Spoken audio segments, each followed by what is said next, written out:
a personal trainer. I'm a fitness manager. I've been a manager for the last 8 years. I'm gonna answer a couple questions about being a trainer and assessing and helping people, okay? So, one question that I'm taking right now is, what is your approach to designing personalized fitness programs for clients with varying goals and fitness levels? So, one of the approaches that I take for really designing personalized fitness programs is periodization. Periodization is really everything to everybody, right? And realistically, we have 4 different types of periodization. We have linear, we have block periodization, we have undulating or wave loading, and then we have daily undulating periodization. So I utilize some different types of periodization for each client to really hone in on their goals and making sure, including important dates, important holidays, birthdays, weddings, anniversaries, stuff like that in terms of the periodization to really hone in on the goals, the individual goals that that person has. And that way, when I look at it, it's not like, okay, here you go, here's the periodization for you.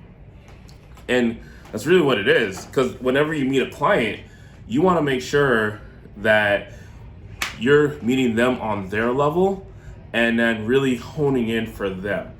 Right? And if I could say one thing that will really help you as a new personal trainer is take each and every client as an individual person, not one size fits all. Okay, next question.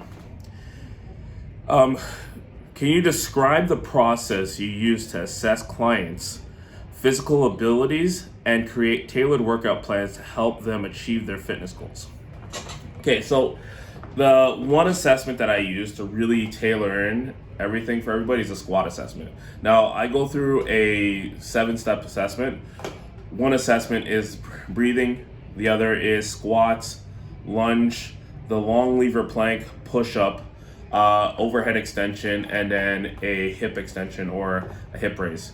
And these are all, like, I just look at these things, but I really can tailor it down into a squat. Based off a squat, I can actually see, you really notice, like, someone's squat can tell you everything. So it's like, how's that person squatting? Okay, their squat looks good. You know what? They have trouble squatting. Okay, so you already know that. Okay, hips are tight.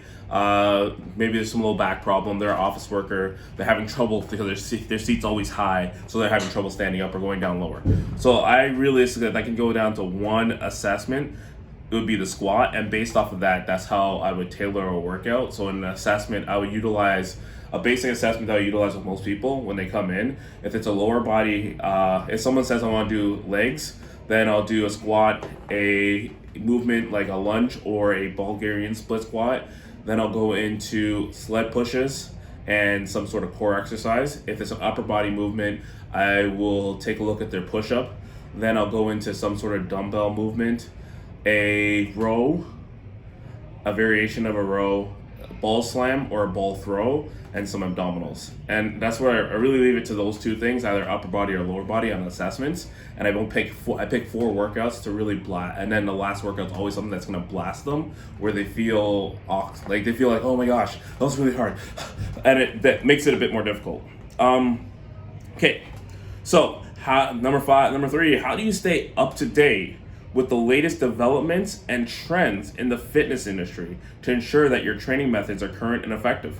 Well, I go to conferences. I just went to a conference just now, CanFit Pro. That's one of the things I make sure I do, is I'm attaining things. I'm watching videos, I'm learning. It's something that you have to do as a new fitness professional. You need to get on the learning tip. I always say you gotta nerd out. You gotta just be on there. Because the reality is that if you're not learning, you're falling behind. The fitness industry is changing all the time, and you want to stay up to date with it. So can you share an example of a challenging client you've worked with and how you successfully help them overcome their obstacles to reach their fitness goals? That's a good one. So an example of challenging client would be, I'll tell you about one of my clients that I had a long time ago. So right now, I currently don't train people. I train trainers. And so it's been a while since I've trained people, but I train people for assessments. And I help trainers train clients. But the last time I had a client, one of the most challenging clients I had, we were working through, one of my clients, I'm not gonna give any names, but we were working through a deadlift. So his number one issue is that he was really skinny and he had trouble deadlifting and really honing in that deadlift form. Like I had to help him get rid of the ego, because a lot of people when they come in, especially if they've been lifting for a while, they have the ego of like, I can do this. It's like, okay, let's strip the weight down, and it's okay to start at the beginning, right? And so like I had to help him understand that even I had to strip weight down, go back to the beginning, work on my form, and then bring it back up. And your body will thank you for that. If you have a problem in your movements and you're trying to push more weight, that's not the answer. The answer to your problem in your movement is to work on the problem first, work on the opportunity first, and then increase the weight again. In managing, so number 5, in managing a team of personal trainers, what strategies do you employ to ensure consistent quality in training delivery, ongoing professional development, and positive client experience? Okay, so there's a couple things there, okay? Realistically, to ensure quality in training delivery, it's making sure that every trainer has a logbook of workouts that they're doing with their clients. Like you're a professional, you're a fitness professional, right? You're a fitness professional. So be a fitness professional.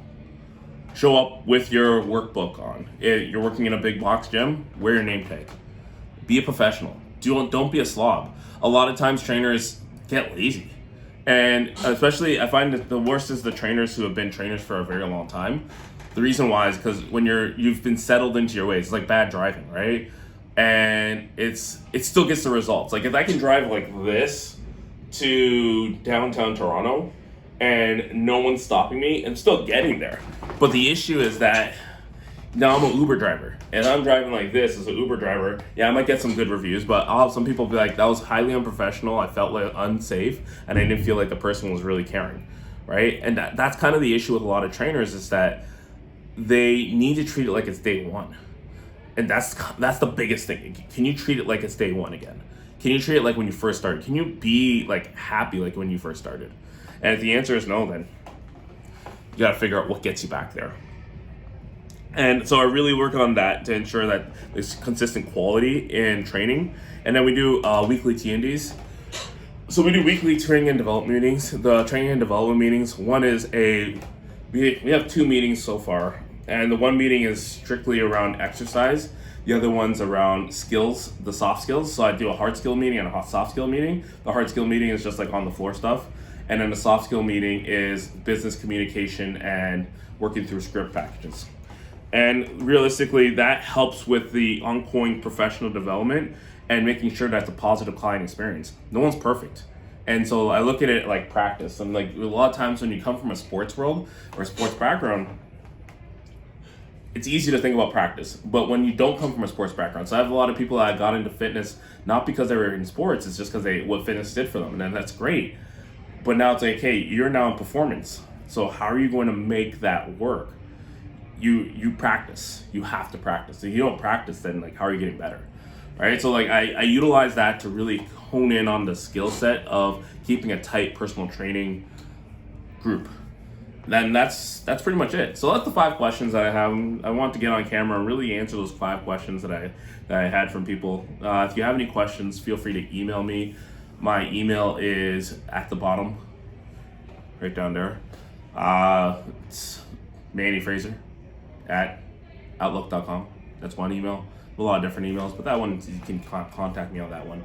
But feel free to contact me. I'm looking forward. I really want to help you as a personal trainer gain clients, get results, get better. Okay? And that's my goal. So thank you. Take care. Stay patient, stay disciplined, and remember, the clients will come. Peace.